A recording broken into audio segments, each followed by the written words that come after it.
Hi students, आप लोग कैसे हैं। मैं आशा करता हूँ आप सभी लोग अच्छे होंगे। तो हमारा जो पिछला वीडियो बना था वो फ्रैक्शन पर बना था। कम छोटी और बड़ी भिन्नें कैसे पहचानें और कैसे फाइंड करें और उनको असेंडिंग या डिसेंडिंग ऑर्डर में भी कैसे सेट करें। तो जो आज का हमारा वीडियो बनने वाला है सीजन का, मैं वो आज आपको ग्रामर से related the parts of speech बनाने वाला हूँ। देखिए, मैं आपको एक बात क्लियर कर देना चाहता हूँ कि यदि आप ग्रामर पढ़ना चाहती हो या इंग्लिश पढ़ना चाहती हो तो आपका the parts of speech strong होना चाहिए। जब तक आपका the parts of speech strong नहीं रहेगा आप इंग्लिश पे कुछ भी नहीं पढ़ सकते हो या ग्रामर बिल्कुल नहीं लगा सकते हो, क्योंकि टोटली डिपेंडेंट है आपका द पार्ट्स ऑफ स्पीच।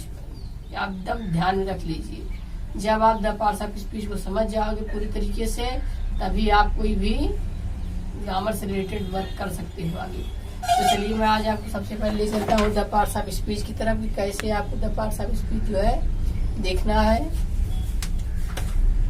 तो ब्लू मार्कर तो चल नहीं रहा है, ब्लैक्स में लिखने जा रहा हूँ यहाँ पर।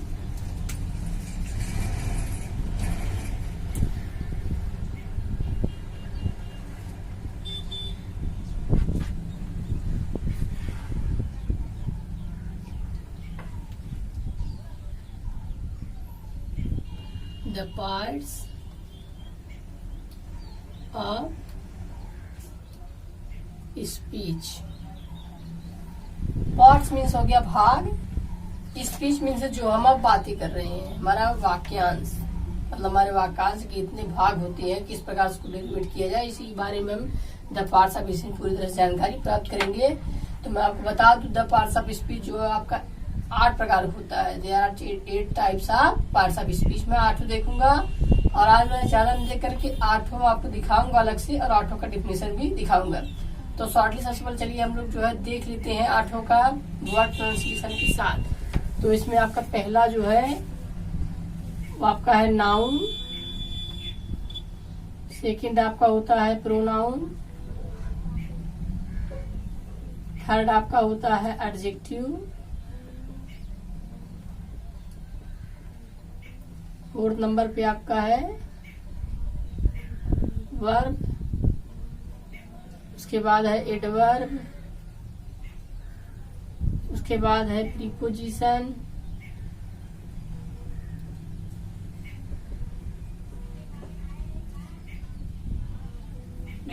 उसके बाद है कंजक्शन,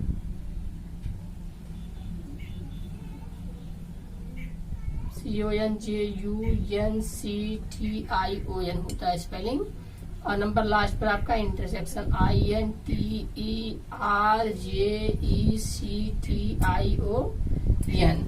तो चलिए मैं इसकी आपको हिंदी भी दिखा देता हूँ। नाउन मीन्स होता है संज्ञा, प्रोनाउन मीन्स होता है सर्वनाम, एडजेक्टिव मीन्स होता है विशेषण। ये आपका हिंदी में भी बहुत इंपॉर्टेंट है। अगर आप हिंदी पढ़ेंगे, हिंदी का व्याकरण, उसमें भी आपका बहुत ही इंपॉर्टेंट सेशन है। तो इसमें हिंदी भी बताया जाएगा, इससे आप और आसानी समझ पाएंगे। और ये आपका क्रिया विशेषण, ये आपका है संबंध, सूचक या बोधक जो भी आप लिखे, मैं संबंध सूचक लिख रहा हूँ। और ये आपका है संयोजक, और लास्ट में आपका है विस्मयादि बोधक लिख लीजिए, या सूचक भी, जो भी लिखना हो दोनों ही सही है। तो मैं यहाँ पर विस्मयादि बोधक लिख दिया। तो आप देख सकते हैं नाउन मीन्स से संज्ञा, प्रोनाउन मीन्स सर्वनाम, एडजेक्टिव मीन्स विशेषण, वर्ब मीन्स से क्रिया, एडवर्ब मीन्स से क्रिया विशेषण, प्रीपोजिशन मीन्स से संबंध सूचक, कंजक्शन मीन्स से संयोजक, और इंटरजेक्शन मीन्स से विस्मयादि बोधक। तो ये आपके हो गए हैं द पार्ट्स ऑफ स्पीच 8। अब मैं इसका आपको डायरेक्टली क्या करता हूँ, डिफिनेशन ही दिखा देता हूँ। तो इरेज कर रहा है इसको, आप वीडियो पॉज करके इसका आप डिफिनेशन जरूर लिख लीजिए। पहले पार्ट्स लिख लीजिएगा अच्छे ढंग से, उसके बाद मैं डिफिनेशन जरा लिखवा रहा है। डिफिनेशन भी आप लोग लिखते रहिएगा। चलिए स्टार्ट करते हैं। यहाँ तक से दिख रहा है? हाँ, यहाँ दिख रहा है। तो फर्स्ट मैं नाउन डाल रहा हूँ, NOUN, नाउन। नाउन मीन्स होता है संज्ञा। मैं इसका भी हिंदी में भी लिख दिखाऊंगा। A noun is a name of any person, place, animals और things. As Ram, book, elephant, Agra, ETC। वाक्य हो गया noun is the name of a person, place, animals are things as Ram, book, Agra. ये आपका हो गया नाउन। तो मैं यहीं पर आपको हिंदी में भी लिख के दिखा दे रहा हूँ संज्ञा की परिभाषा क्या होती है, इससे हिंदी में आपका क्लियर है। तो यहाँ लिखेंगे किसी, एनी में से किसी या कोई दोनों होता है, किसी विशेष व्यक्ति, वस्तु, पशु या स्थान के नाम को संज्ञा कहते हैं। ये आपका डेफिनेशन था हिंदी में। अब जैसे देखेंगे, जैसे राम हो गया, किताब हो गया, हाथी हो गया और आगरा। तो आप देख सकते हैं यहाँ पर राम एक जो है प्रसिद्ध व्यक्ति का नाम है, किताब जो है, हाथी एक जानवर का नाम है, आगरा एक जगह का नाम है। ये सभी नाउन है। या फिर इसके अलावा अगर आप बहुत शॉर्टली देखना चाहते हैं नाउन का डेफिनेशन, तो आप एक ही वर्ड में कह सकते हैं, naming words are called noun. फिर से सुनिए, naming words are called noun. नाम वाले शब्दों को ही संज्ञा कहते हैं। Naming words are called noun, नाम वाले शब्दों को ही संज्ञा कहते हैं। ये भी नाम है, ये किताब भी नाम है, हाथी भी नाम है, आगरा भी नाम है, कोई भी चीज नाम ही होता है। तो चलिए मैं सेकंड आपको दिखा रहा हूँ प्रोनाउन का डेफिनेशन। यहाँ मैं लिखूंगा प्रोनाउन। तो देखिए, a pronoun is a word which is used in place of noun। इसका भी है लिखना चाहेंगे एग्जाम्पल तो लिख लीजिए, जैसे I V U they ETC। यहाँ मैं लिख रहा हूँ सर्वनाम का हिंदी भी देखते चल रहा है इसी समय, जिससे आपका पूरी तरह से क्लियर रहे डाउट। संज्ञा के स्थान पर प्रयुक्त होने वाले शब्दों को सर्वनाम कहते हैं। अब आपको मैं बता दूं, एग्जैक्ट आपका ये मीनिंग नहीं मिलेगी। कोई लोग अगर मिला रहे हो मीनिंग मिले तो मीनिंग नहीं मिले, क्योंकि मैं अलग अलग आपको दिखा रहा हूँ। अगर आप चाहते हैं इसी की मीनिंग तो मैं बता दे रहा हूँ आपको, ऐसे सुन लीजिए। A pronoun is a word which is used in place of noun. सर्वनाम वे शब्द होते हैं जो किसी संज्ञा के स्थान पर प्रयोग किए जाते हैं। इसका ये हिंदी होगा, लेकिन मैं आपको हिंदी का डिफरेंस जो दिखा रहा हूँ हिंदी के तौर पे ही दिखा रहा हूँ, इसलिए आप मैचिंग कराइएगा। तो यहाँ पर मैं सर्वनाम भी आपको इसी समय दिखा दे रहा हूँ, सर्वनाम। अच्छा, सर्वनाम दिखा चुके हैं, एग्जाम्पल दिखाना। जैसे जैसे मैं हो गया, हम हो गया, तुम हो गया, वे हो गया इत्यादि, ये आपके सर्वनाम हो गए। और नीचे मैं लिख सकता हूँ, हाँ लिख सकता हूँ कि हर जगह। तो चलिए थर्ड भी मैं यहीं पर देख लेता हूँ, एडजेक्टिव, ADJECTIVE। तो इसका डेफिनेशन देखिए, an adjective is a word which describe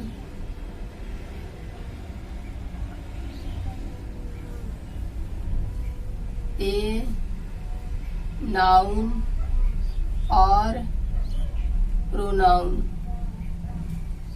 इसका आप एग्जाम्पल देखना चाहेंगे, देख सकते हैं आप लोग, जैसे काइंड, ब्यूटीफुल, क्रूल, etc। तो चलिए विशेषण भी देखते इसी समय। विशेषण, संज्ञा व सर्वनाम की विशेषता बताने वाले शब्दों को विशेषण कहते हैं।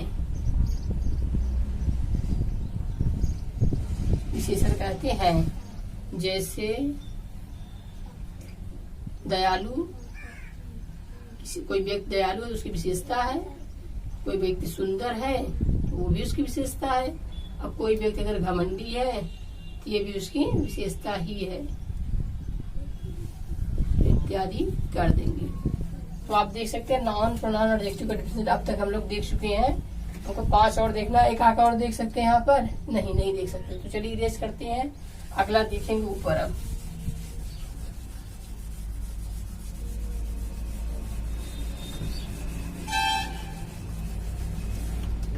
यहाँ पर मैं लिख रहा हूँ वर्ब,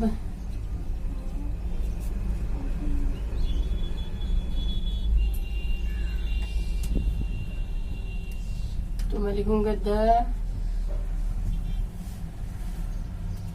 मार्कर चलना बंद हो गया, थोड़ा सा प्रॉब्लम हो रही। The verb are the words that show ACTION action as play, read, write, etc। यहाँ पर आपका हो गया क्रिया का, देख लीजिए आप इसी समय। हिंदी अंग्रेजी दोनों देख, थोड़ा सा वीडियो लॉन्ग हुआ लेकिन बहुत ही अच्छा रहेगा। क्रिया वे शब्द होते हैं जो किसी कार्य का होना प्रकट करते हैं। समझ पा रहे हैं? ये शब्द होते हैं जो किसी कार्य का होना प्रकट करते हैं। वर्ब बाद आपका आता है एडवर्ब, ये था 5वां नंबर आपका। 6ठा नंबर देखिए एडवर्ब। चलिए मैं आपको ब्लैक से ही दिखा रहा हूँ क्योंकि मेरा जो लोअर अक्षर नहीं था इस समय। तो चीज देखिए आप लोग, an adverb is a word which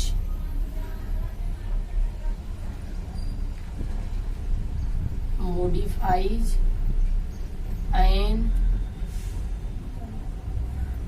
adjective or verb.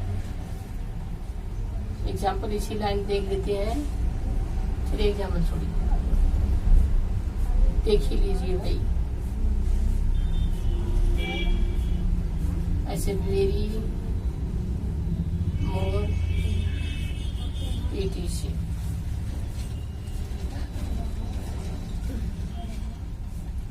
विशेषण भी देखिए इसमें, विशेषण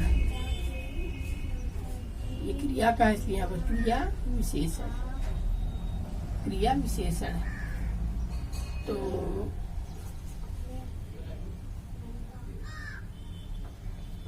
विशेषण या क्रिया की विशेषता बताने वाले शब्दों को क्रिया विशेषण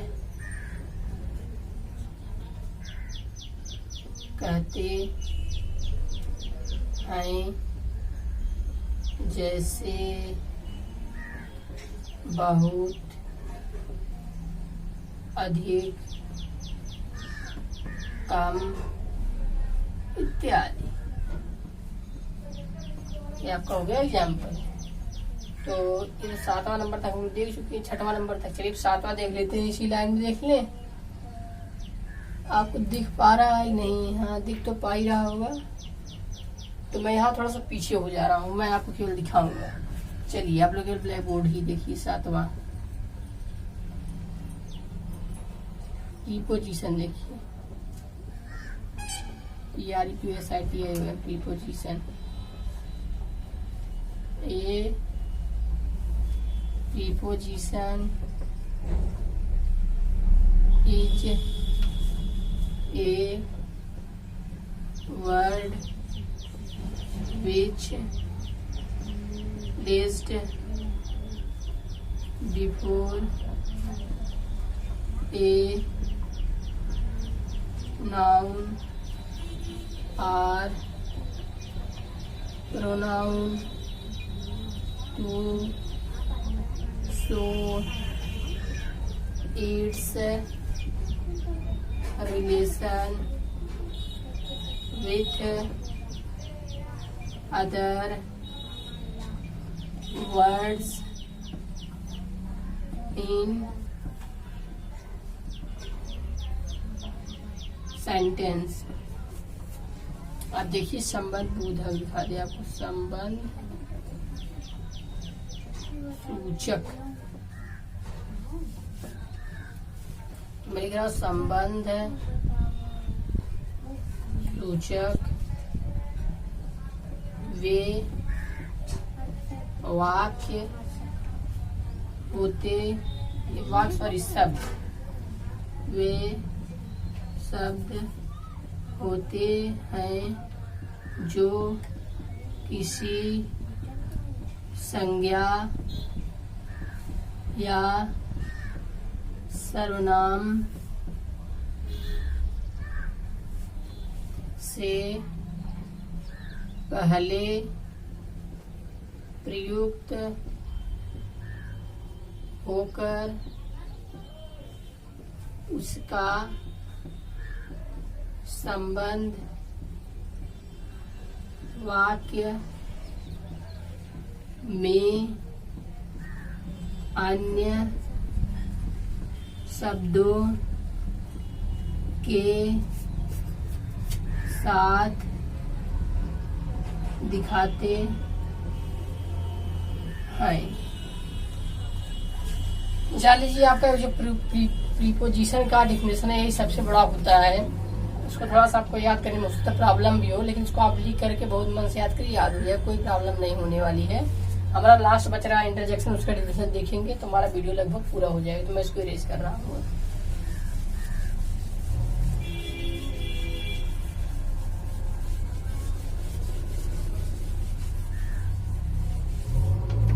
हमारा लास्ट जो है 8 नंबर पे वो है इंटरजेक्शन, INTERJECTION। JECTION। इसका डिफिनेशन होता है एन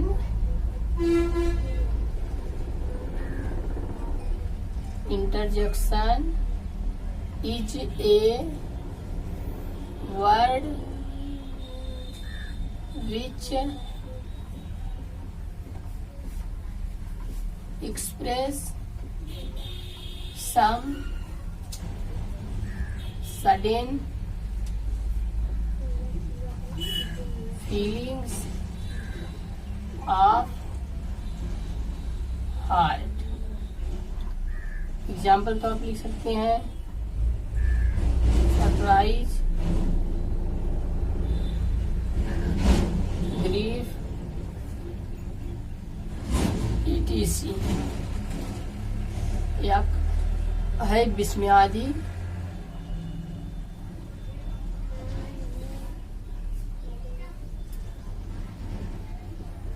बोधक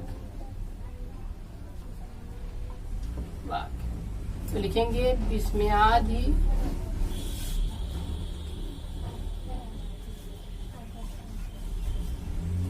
बोधक वे शब्द होते हैं जो मन के आकस्मिक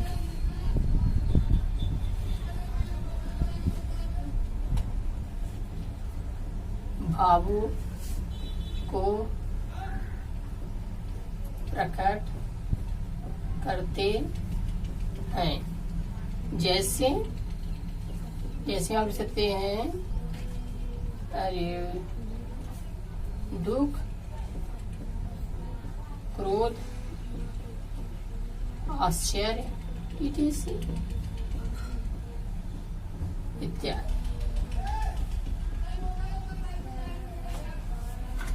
तो देखिए आज जो है फाइनली हमारा 8वां डिफिनेशन पूरा हो चुका है। अब यही 8वां डिफिनेशन आपको जो है लिख करके बहुत ही अच्छे ढंग से तैयार करनी है।